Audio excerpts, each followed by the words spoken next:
Well, this is video number 3, and probably the last one for today. But I just wanted to expand upon my remarks about President Obama in the second video, and I wanted to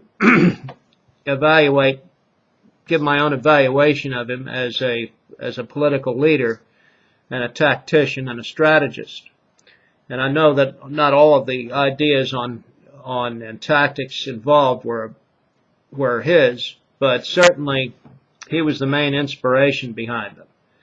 And that had to do with how he won his nomination and was able to defeat one of the most powerful and long-standing political machines in the country.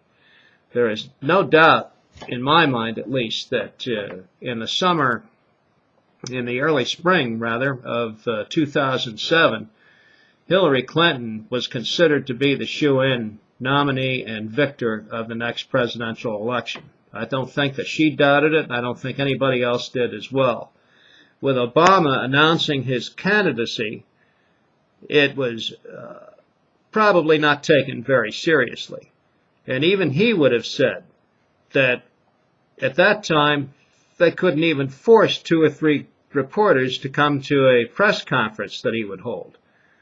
So this is how he started. But he gained momentum, and through tactics and strategy, he was able to catch up to and pass Hillary Clinton and get the nomination of his party, and then went on to defeat his opponent, John McCain. Now, I don't know how many other people could have defeated John McCain. I could probably number them on both hands and my feet too, because John McCain to me was not a viable candidate. There are many people who would vote for him just on his war record alone. My personal opinion of his war record is that it's tragic, but I don't know if it's anything that qualifies him to be president. I'm not sure about his command style as a commanding officer afterwards would be of anything that would be impressive either. I don't know anything about the Navy either, or what it's like to be a naval officer. So maybe he was good at it, maybe he wasn't, I don't know.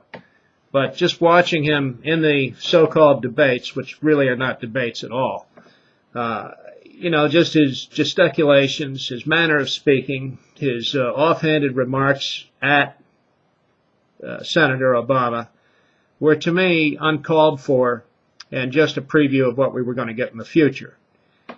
I just didn't want to elect a Patton wannabe to office, because to me that would have meant the destruction of the world as far as I was concerned. Now, I admired the man for his courage during the Vietnam War and what he went through in prison camp in North Vietnam.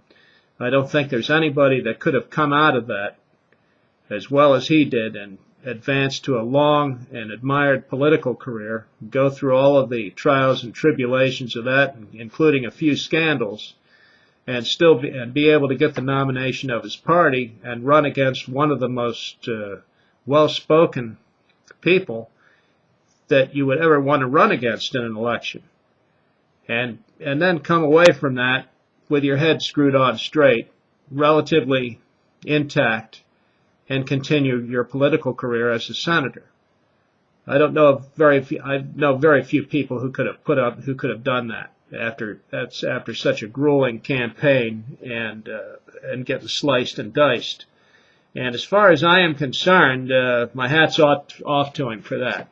It's just that I personally would not have voted for him. Obama was the only one left.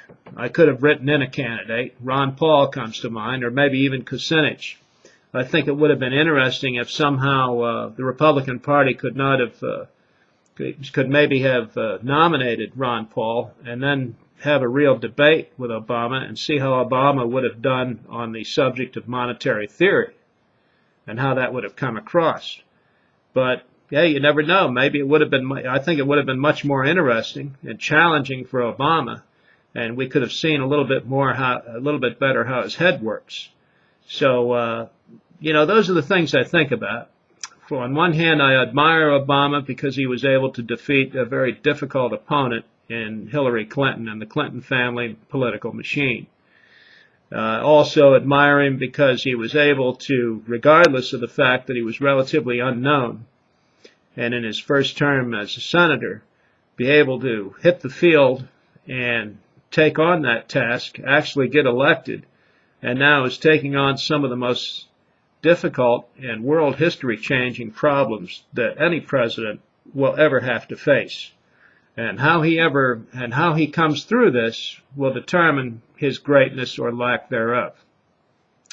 So, having said all of that, I would ask people that are watching this video, watch and see what happens. There's more interesting things to come ahead. If you think that this world is dull and boring, then you're not watching what's going on and you must live under a rock. But, to me it's endlessly fascinating. This Afghanistan-Pakistan war that is going on now may very well be the turning point in history for the next 100 years. How we respond to that and carry that out and survive through the end of it, and what kind of shape our country is in afterwards, will have a lot to do with how that war plays out.